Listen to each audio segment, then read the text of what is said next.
Recording in progress हो गया, करने है रिकॉर्डिंग वाला जगह किधर बोला था ना, बड़ा रुको लिख जा रहा है अभी कॉल कर।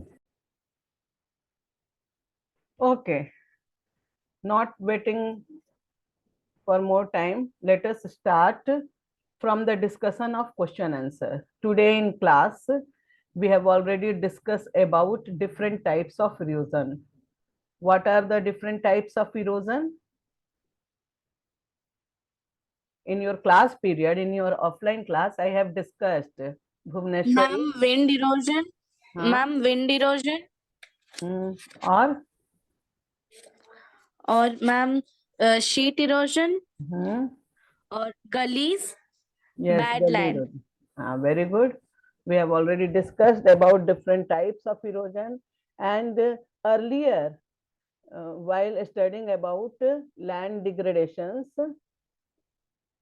we have already discussed that how far human being is responsible for causing degradation of environment. ठीक है ना? How far human being means how much human being is responsible for causing degradation, environmental degradation, land degradation, etc.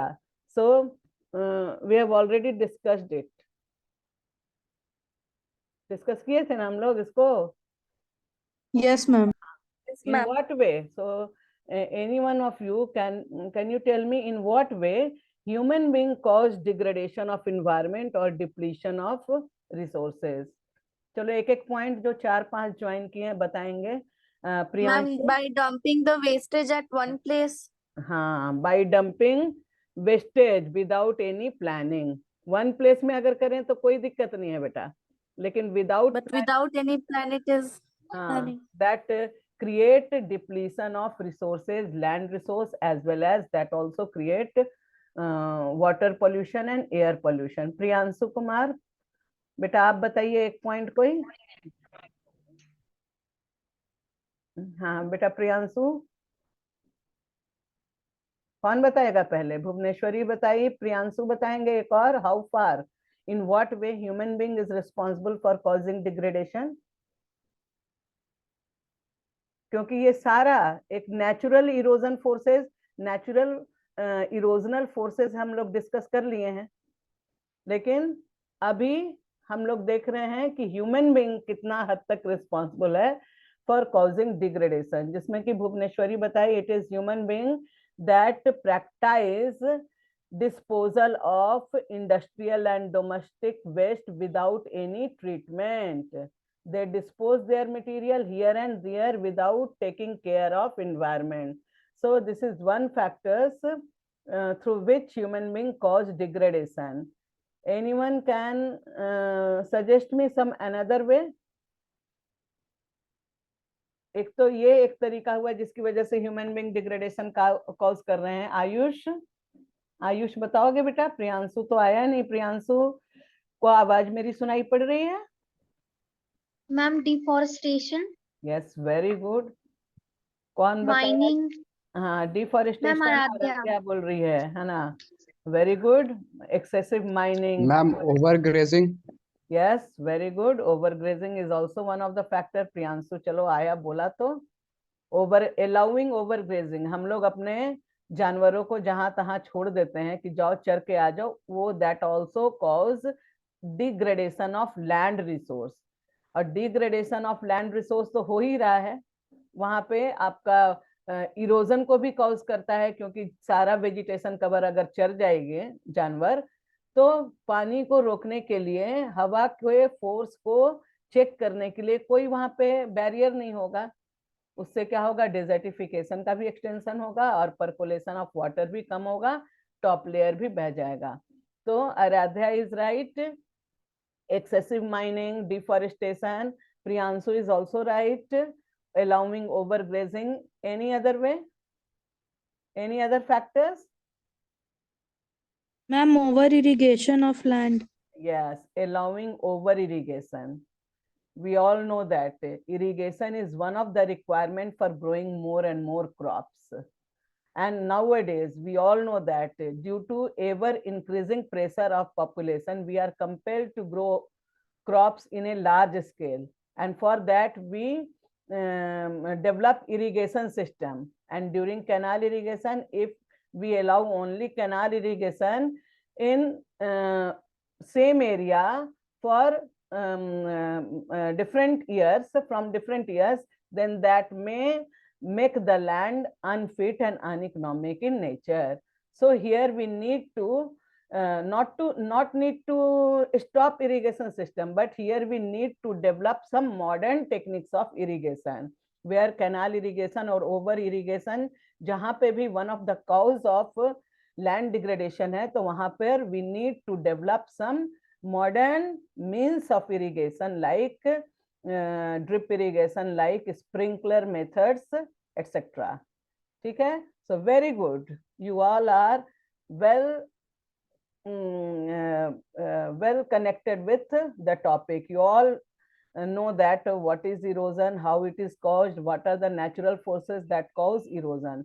Now it's the time to write all these questions for making notes in your classwork notebook. सबसे पहले आप लिखेंगे पहला question, how far human being is responsible for causing land degradation. पहला question ये लिखो जो notebook में आपको लिखना है। इसके बाद आगे के टॉपिक में आएंगे जो हम लोग पढ़ा चुके हैं क्लास में। लिख रहे हो तुम लोग?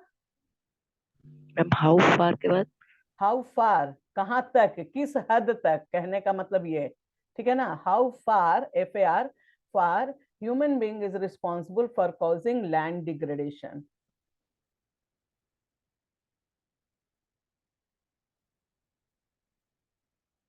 और इसको कैसे हम लोग आंसर लिखेंगे? आंसर लिखने का तरीका क्या होगा? that it is true to say that human being to a great extent, कैसे लिखेंगे? It is true to say that human being to a great extent is responsible for causing degradation, land degradation and degradation in environment, because it is human being that practice deforestation. Human being promote excessive mining. Human being contribute in rapid industrialization and urbanization. Human being develops different developmental projects without any planning. Human being practice disposal of industrial and domestic waste here and there without any treatment. Human being allow overgrazing, and all these action of human being in turn cause land degradations, water pollutions and environmental degradation. हो जाएगा answer? कैसे लिखना है? Concept clear है सबको? Okay, so your Yes, next question is briefly explain different types of erosion caused by agent of gradation.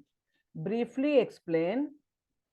Your next question is briefly explain different types of erosion caused by agent of gradation. Agent of gradation means the agent that contribute in leveling of land. While leveling the land, in some area they erode materials, like in from mountains they erode materials, and in valley side, in depressed area they deposit material and try to make the land balanced, try to make the land leveled in nature. So agent of gradation भी erosion करते हैं. So briefly explain different types of erosion caused by agent of gradation. क्या क्या हो जाएगा इसमें? जैसा कि भुवनेश्वरी ने बताया, as Bhuvneshwari told, gully erosion, shit erosion, bad land and wind erosion. Gully erosion mostly caused by different channels of water in different mountainous areas. When main river divided itself into different channels, they erode materials in their flowing way and make the land unfit and uneconomic in nature. Sheet erosion, when river enters and different channel of water join the main rivers in gentle slopy area and in plain area. They flow over a large area and erode the top layer of soil. That is called sheet erosion, or washed away the top layer of soil over a large area and is called sheet erosion. When large scale gully erosion, when many gullies join together, they cause bad land, which is unfit and uneconomic for agricultural production and economic use. Next है आपका wind erosion. It is mostly caused in desert and semi-desert area. Wind erosion is also mostly caused by wind as an agent of gradation. They blow in desert and semi-desert. Wind blow in a fast speed, in high velocity, and carry with themselves a lot of sand particles and get deposited it in far off places from desert and leads to extension of desert or desertification, which make the land unfit and uneconomic in nature. ठीक है? So in this way, running water and wind are major sources which cause different type of erosion over land. अब है कि भाई इतने erosion हो रहे हैं, तो what methods should be applied to check all these kind of erosion? हम लोग क्लास में थोड़ा हड़बड़ी में थे, बेल हो गई थी, तो लास्ट पॉइंट थोड़ा सा छूटा रह गया था, कंजर्वेशन मेथड्स, तो उसको एक बार फिर डील कर देते हैं. Is that clear to you all or not? Last topic सबको क्लियर है? लास्ट टॉपिक सब Yes, है. अब हम लोग चलते हैं कि what are the different ways. Class में भी हमने पूछा था कुछ बच्चों से, जिसमें आर्यन भी एक था, कि क्या डिफरेंट वेज है. तो सबसे पहला वेज है for conserving land, for reducing land degradation, for protecting soil from being eroded. इसके लिए एफर्ट्स क्या क्या लेंगे? सबसे पहले तो बनाएंगे एफॉरेस्टेशंस. ठीक है ना? Large scale afforestation can helps in conservation of soil as it binds the soil, act as a barrier for running water and check their speed, and helps in the percolation of water inside the land and make the water table, helpful in making water table in upper layers. And in this way it reduce the flow of water, reduce the speed of water, and in turn reduce the erosional process and conserve soil. Is it clear or not कि forest जो है या पेड़ पौधे किस तरीके से soil conservation करते हैं? एक तो ये तरीका हुआ कि पानी के स्पीड को वो चेक करता है, दूसरा सॉइल को भी बांधता है और उसका कवर को मजबूत करता है कि आसानी से वो टूटकर बह नहीं सके, और तीसरा अगर फॉरेस्ट है, जंगल है, तो उनसे पत्ते भी गिरेंगे, पेड़ पौधे टूटेंगे भी, और वो गिरकर सॉइल में ह्यूमस कंटेंट डालते हैं, जिससे कि सॉइल की फर्टिलिटी इंक्रीज करती है. तो एक तरफ तो इरोजन रोकता है और दूसरी तरफ फर्टिलिटी इंक्रीज करता है. तो ये सॉइल कंजर्वेशन हुआ या नहीं हुआ? आराध्या, सॉइल कंजर्वेशन हुआ ना बेटा?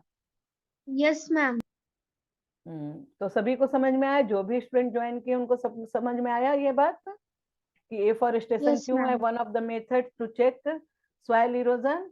दूसरा है आपका making terrace farming and contour farming. कहाँ होता है terrace farming and contour farming?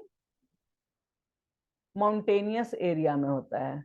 Mountainous area में गली इरोजन हो रहा है, तो उसको रोकने के लिए क्या करेंगे कि जो जेंटल स्लोपी एरिया है वहां पे अगर ज्यादा ढाल है तो सीढ़ी जैसा काट लेंगे, और फिर कम ढाल है तो उसमें थोड़ा सा क्रॉप कल्टीवेट कर देंगे, जिससे कि जो जितने भी चैनल में पानी बह रहे हैं उनका स्पीड रुक रुक के बहेगा. स्पीड चेक होगा तो उतना तेजी से अपर लेयर को वॉश नहीं करेगा. तो terrace farming and contour farming in mountainous area. Desert और सेमी डेजर्ट में विंड का इरोजन को रोकने के लिए क्या कर सकते हैं, थॉर्नी ब्रूसेस ग्रो करते हैं, पैचेस ऑफ फॉरेस्ट लगा सकते हैं, कैक्टस लगा सकते हैं, रोज of trees and shelter belt, जो भी लगे कांटेदार झाड़ी झंकार सही, उसको ग्रो करके क्या करेंगे, विंड के स्पीड को चेक करेंगे और डेजर्ट का एक्सटेंशन डेजर्ट के बाहर नहीं बढ़ने देंगे।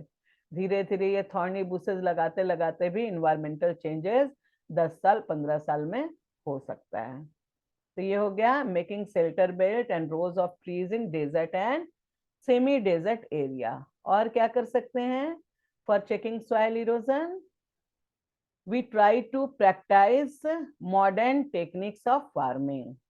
पहले हम लोग क्या करते थे, शिफ्टिंग कल्टीवेशन करते थे अर्ली सिविलाइजेशन में। और शिफ्टिंग कल्टीवेशन क्यों करते थे, क्योंकि जब हम क्रॉप कल्टीवेट करते थे तो एक तरह का, मान लो कि धान उगा रहे हैं, तो धान उगाने से ये सीजन भी उगाए, अगला सीजन भी उगाए, फिर अगले साल भी उगाए, फिर अगले साल भी उगाए। इससे क्या होगा कि धान जो सॉइल न्यूट्रिएंट सॉइल में से लेता है उसकी तो बिल्कुल कमी हो जाएगी और वो न्यूट्रिएंट्स तो खत्म हो जाएगा सॉइल से, तो कहीं ना कहीं इनफर्टिलिटी तो हो रहा है। अब मॉडर्न टेक्निक ऑफ फार्मिंग किस चीज को प्रमोट करता है, वो modern technique of farming promote करता है कि हम कुछ ऐसा टेक्निक अप्लाई करें कि कोई एक ही क्रॉप लगातार नहीं ग्रो करें। इससे क्या है, हमारा प्रोडक्शन भी बढ़ेगा। धान लगा दिए, धान का सीजन खत्म हो गया, तो चलो गेहूं लगाए, मान लो गेहूं लगने लायक खेत नहीं है तो कुछ साग सब्जी लगा देंगे, वैसा कुछ क्रॉप लगा देंगे जिससे कि कुछ ना कुछ फायदा हो। वो भी नहीं लगने का के लायक है तो फॉडर क्रॉप लगा देंगे, चारा का फसल लगा देंगे। तो चेंज कर करके हम क्रॉप कल्टीवेशन करेंगे तो एट द सेम टाइम कोई एक न्यूट्रिएंट्स लगातार सॉइल से नहीं निकलेगा। धान से जो न्यूट्रिएंट्स निकला उसके बाद गेहूं लगा दिए तो क्या हुआ कि वो एक सीजन 3 से 4 महीने का जो समय होता है, 5 महीने का, उसमें वो न्यूट्रिएंट सॉइल अपने आप रीगेन कर लेगा नेचुरल वे में। तो क्रॉप कल्टीवेशन में हम मल्टीपल फार्मिंग कर सकते हैं, क्रॉप रोटेशन कर सकते हैं, मिक्स फार्मिंग कर सकते हैं, इंटर फार्मिंग कर सकते हैं। तो इस तरीके से करने से क्या होगा कि हर क्रॉप से जो न्यूट्रिएंट्स निकलता है उसको नेचुरली लैंड जो है वो रीगेन कर सकता था। शिफ्टिंग में भी तो यही करते थे ना कि 3 साल 4 साल तक खेती की और फिर आगे बढ़ गए और उसको छोड़ दिए कि नेचुरली फर्टिलिटी रीगेन करें। यहाँ पे हम बदल बदल के क्रॉप ग्रो करेंगे तो उस लैंड को मौका मिल जाएगा 2-3 सीजन, एक सीजन कि वो रीगेन फर्टिलिटी कर ले, नेचुरल फर्टिलिटी। एक बार धान लगाए, अगली बार गेहूं लगाए, फिर लगा दिए दलहन लगा दिए, पल्सेस लगाए, फिर उसके बाद मौका मिला तो कुछ फॉडर लगा दिए, फिर नेक्स्ट ये में मौका मिला तो कुछ कैश क्रॉप्स ही लगा दिए। तो ऐसे अगर करेंगे प्रैक्टिस तो उतना डिग्रेडेशन लैंड का नहीं होगा। तो promoting scientific methods of agriculture, promoting over irrigation भी एक कारण है अगर लैंड डिग्रेडेशन का, तो promoting modern techniques of irrigation. और क्या कर सकते हैं, by introducing new techniques, new fertilisers, HYV seeds which can be grown even in infertile soil. और क्या कर सकते हैं, सबसे ऊपर generating awareness among common people regarding soil conservation. ये जानना जरूरी है हम लोगों को कि हम कंजर्वेशन क्यों कर रहे हैं, सॉइल का क्या इंपॉर्टेंस है, किस तरीके से ये हमारे सर्वाइवल कंडीशंस को अफेक्ट करता है। जब तक ये नहीं जानेंगे तब तक फिर कोई फायदा नहीं होगा। तो इस तरीके से ये कंजर्वेशन मेथड्स हो गए। तो चैप्टर एंड होता है यहीं पर। अभी तक हम लोग इस चैप्टर में क्या क्या पढ़े, एक बार रिव्यू कर लें, पूरे चैप्टर को कर लें क्या review? Yes ma'am. Yes, ma'am. Yes, ma'am. Okay, तो सबसे पहले हम लोग टॉपिक लिए थे आपका रिसोर्सेज एंड डेवलपमेंट था। तो डेफिनेशन ऑफ रिसोर्सेज पढ़े, क्या पढ़े, all the things which are provided by nature which is technologically accessible, economically feasible and culturally acceptable is termed as resource. While utilization of resources, we require interaction of various institutions.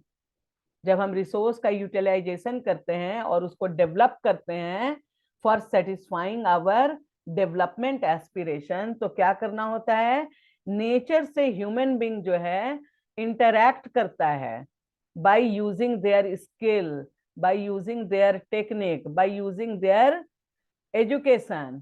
इसमें different institution का interaction होता है, ठीक है। Social institution भी होता है, society का क्या डिमांड है, उस डिमांड को पूरा करने में गवर्नमेंट का क्या रोल है, उसमें नेचर को किस तरीके से हम कन्वर्ट करेंगे, मॉडर्न टेक्नोलॉजी का क्या रोल है। जब हम इंटरैक्ट करते हैं तब हम रिसोर्स का ऑप्टिमम यूटिलाइजेशन करते हैं विदाउट एनी वेस्टेज, ठीक है। तो इंटरैक्शन होता है तब रिसोर्स का यूटिलाइजेशन और उसका डेवलपमेंट पॉसिबल होता है। यहीं पे एक क्वेश्चन एराइज करता है कि as we have stated that resources are gift of nature, so whether resources are free gift of nature और नॉट। इसको डिस्कस किए थे, याद है कुछ, इसको डिस्कस किए थे ना। अब आप में से कोई बताएगा कि Yes, कुछ ma'am. याद है कि नहीं। अब आप बताओ, resources are free gift of nature और not.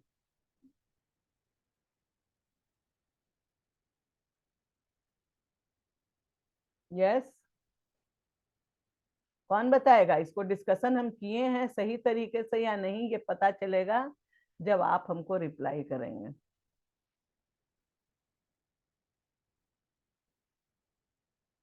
Weather resources are free gift of nature और नॉट, कोई बताओ भाई, 5-6 बच्चों में से ही कोई बताओ। फ्री गिफ्ट है आराध्या, Yes, ma'am. किस तरीके से है बताओ।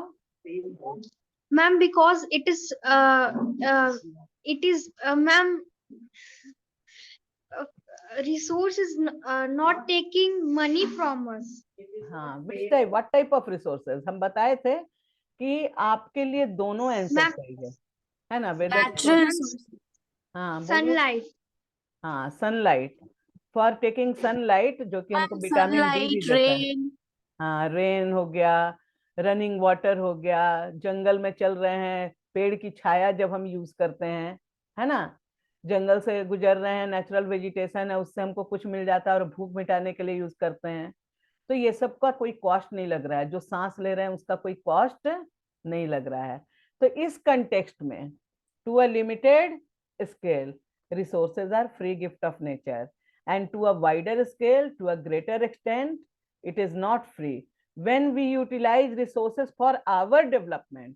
जब हम अपने सर्वाइवल के लिए यूज कर रहे हैं तो बहुत हद तक फ्री है भी, लेकिन जब हम अपने डेवलपमेंट के लिए यूज कर रहे हैं, जब हम अपने कंफर्ट के लिए यूज कर रहे हैं, जब हम अपने लग्जरियस लाइफ को लीड करने के लिए यूज कर रहे हैं, then it is not free. गर्मी बहुत है, पंखा का यूज करना है, तो पंखा चलाएंगे तो क्या है, वो ऐसे ही नेचुरल फ्री गिफ्ट तो नहीं है। पंखा बनाने में, उसमें मशीन लगाने में, सब में कुछ ना कुछ काम हुआ है, पैसा लगा है, स्किल लगा है, तो इस कंटेक्स्ट में ये फ्री गिफ्ट नहीं है। तो ठीक है, तो इस तरह का और भी जो प्रोडक्ट, जैसे कि हम घर बना के रह रहे हैं, तो घर बनाना is not a simple task, not free a gift of nature. इसमें कई सारे इंस्टीट्यूशन इंटरैक्ट करते हैं, कोई अपना टेक्निक लगाता है, कोई अपना पैसा लगाता है, कहीं से लोन मिलता है, कोई हमारा जमीन देता है। हाँ, तो कैपिटल, टेक्नोलॉजी, मैनेजमेंट, ये सब का रिक्वायरमेंट होता है। तो ये था whether it is free gift of nature और नॉट। नेक्स्ट टॉपिक हम लोग क्या पढ़े थे, classification of resources, brief classification. 4 different bases are there on the basis of origin.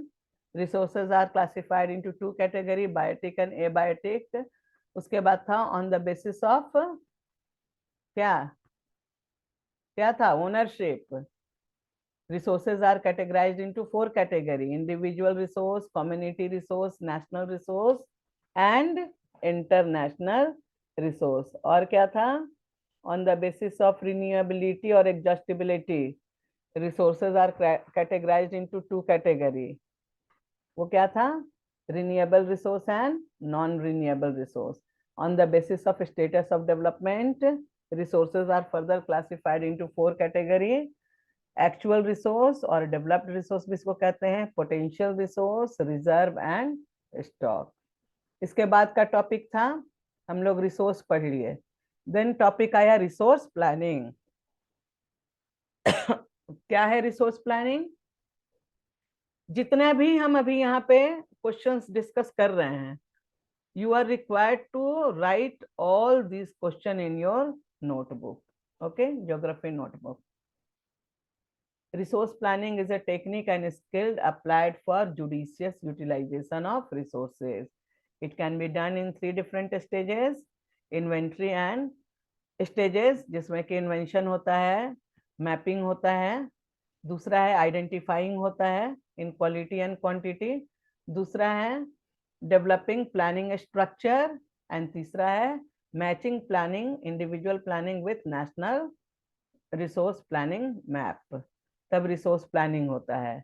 Now उसके बाद हम लोग पढ़े रिसोर्स यूटिलाइजेशन। रिसोर्स प्लानिंग और रिसोर्स डिग्रेडेशन के बीच में हम लोग पढ़े एक agenda 21, first global summit held in 1992, in which more than 100 heads of different countries were represented, and meeting was held with the burning agenda, that is environmental protection, reducing global warming, reducing poverty, and making the world disease free in nature, and this should be achieved within 21st century.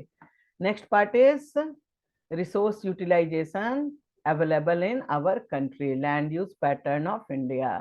पढ़ लिए इसको। satisfactory features and dissatisfactory features आपको लिखना है land use pattern का।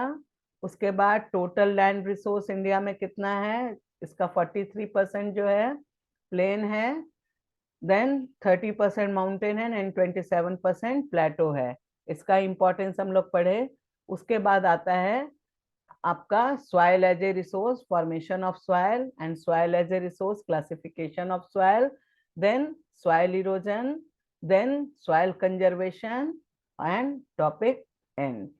तो ये था पूरा brief explanation of the whole chapter. Now let us look at your question answer. अभी जो यहाँ कर देंगे क्लास में हम नहीं करेंगे, क्योंकि बच्चे नहीं ज्वाइन कर रहे हैं, जो ज्वाइन कर रहे हैं उनको फायदा होना ही चाहिए। Multiple choice question. पहला है which one of the following type of resource is iron ore. क्या होगा? आयरन ओर कैसा रिसोर्स है? सबसे पहले इट इज नॉन रिन्यूएबल। हाँ, वेरी गुड, ये नॉन रिन्यूएबल है। दूसरा है under which of the following type of resource can tidal energy be put. 4 option is given here: replenishable, abiotic, human made, non recyclable। Tidal energy किस तरह का है? Abiotic है, Replenishable. यस, रिप्लेनिशेबल, क्योंकि हम इसको बार बार यूज कर सकते हैं। ठीक है, एक बार यूज करेंगे तो ये खत्म नहीं हो जाता है। नेक्स्ट है which one of the following is the main cause of land degradation इन पंजाब। क्या था मेन कॉज? अभी हम लोग डिस्कस किए थे। Over irrigation. Yes, over irrigation. Maharashtra में मेन कॉज क्या है लैंड डिग्रेडेशन का? Ma'am, mining. नो। महाराष्ट्र में क्या है, कोई बताएगा? आराध्या, प्रियांशु, तेजस, महाराष्ट्र में क्या है? Ma'am over grazing. Yes, very good, over grazing, it is over grazing. और झारखंड मध्य प्रदेश में क्या है? माइनिंग, अभी जो बोली। ठीक है, नेक्स्ट क्वेश्चन में आते हैं। In which of the following states is black soil found. कहाँ मिलता है भाई? जम्मू कश्मीर, राजस्थान, गुजरात, झारखंड, कहाँ? Gujarat. Yes, good. नेक्स्ट है answer the following question. Name 3 states having black soil and crop which is mainly grown in it. तेजस, बता बेटा। Ma'am, Maharashtra, Gujarat, and some parts of MP. ठीक है, Major हाँ। crop grown cotton. Very good, very good. ठीक है, next था है question what type of soil is found in the river deltas of the eastern coast. कौन सा soil मिलता है डेल्टाइक कोस्ट में?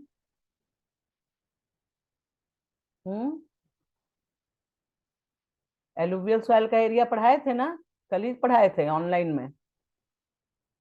Yes, ma'am. Khadar. हाँ, खादर डेल्टाइक कोस्ट में ज्यादा न्यू एलुवियल सॉइल ही मिलता है, तुम एलुवियल सॉइल भी लिखोगे तो चलेगा। ठीक है। Give 3 main feature of this type of soil. क्या क्या मेन फीचर्स है खादर का? It is very fertile. हाँ, वेरी गुड। और आराध्या तुम बोलो।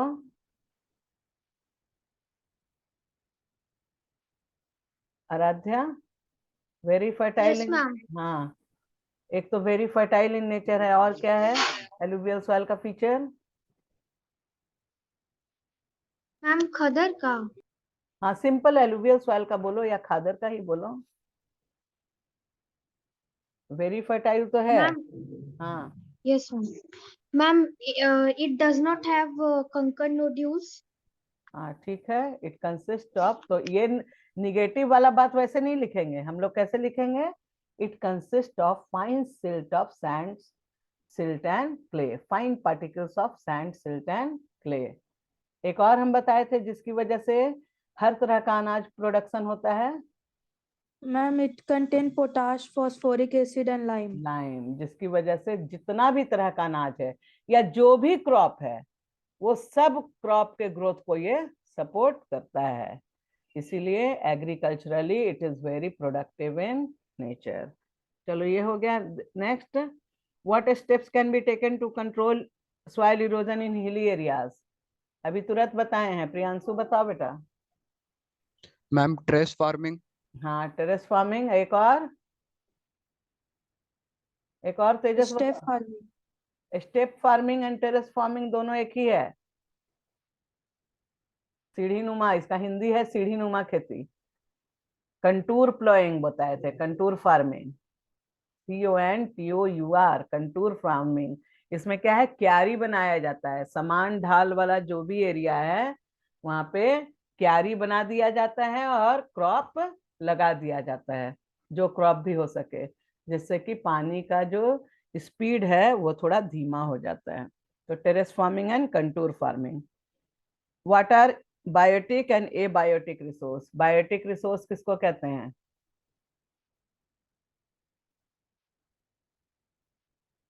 बाकियों के लिए वीडियो रहेगा, देखेगा, नहीं पढ़ा है देखेगा। हम लोग कल के क्लास से हम लोग क्या पढ़ेंगे, इकोनॉमिक्स का डेवलपमेंट चैप्टर, ठीक है ना। Biotic resource refers to the resources obtained from biological environment. Biological components of environment क्या है? प्लांट है। Ma'am, the living organism. हाँ, लिविंग ऑर्गेनिज्म, वेरी गुड, जिसमें कि प्लांट्स आते हैं, एनिमल्स आते हैं, और हम लोग आते हैं या नहीं? आते मैम। हाँ, we people are also a part of biotic resource. और विदाउट ह्यूमन बीइंग तो कोई भी रिसोर्स यूटिलाइजेशन डेवलपमेंट पॉसिबल है ही नहीं। डिजिटलाइजेशन भी पॉसिबल नहीं है। डिजिटल इंडिया में है, ऑनलाइन क्लासेस ले रहे हैं, नेचर में तो बहुत कुछ है, लेकिन इसको कैसे यूज करना है तो ह्यूमन बीइंग ही है। तभी तो इतना बड़ा बड़ा टेक्नोलॉजिकल और इलेक्ट्रॉनिक डिवाइसेस बन रहा है, और हम लोग अब इतने कैपेबल हैं कि आप घर बैठकर भी क्लास कर सकते हैं एडवर्स सिचुएशन में। अभी भी एडवर्स सिचुएशन आज नहीं है, आज तो मौसम बहुत अच्छा है, लेकिन राइजिंग हीट ही ना रिस्पॉन्सिबल था ये ऑनलाइन क्लास के लिए। फॉर टाइमिंग आपका मौसम सही हुआ है, और उसके पीछे भी कारण है कि एक्सेसिव जब गर्मी होती है तो लो प्रेशर हो जाता है, तब आसपास से विंड को अट्रैक्ट करता है, और ये विंड जब कोई सी ओशन वगैरह की तरफ से आते हैं तो उससे हल्की फुल्की फुहार पड़ी जाती है। ठीक है, तो बायोटिक रिसोर्सेज हो गया। और ए बायोटिक रिसोर्स क्या है? The non-living things. हाँ, the non living components of Rocks, environment. metals, etc. जिसमें एग्जाम्पल, भुवनेश्वरी एग्जाम्पल बताओ। तेजस अभी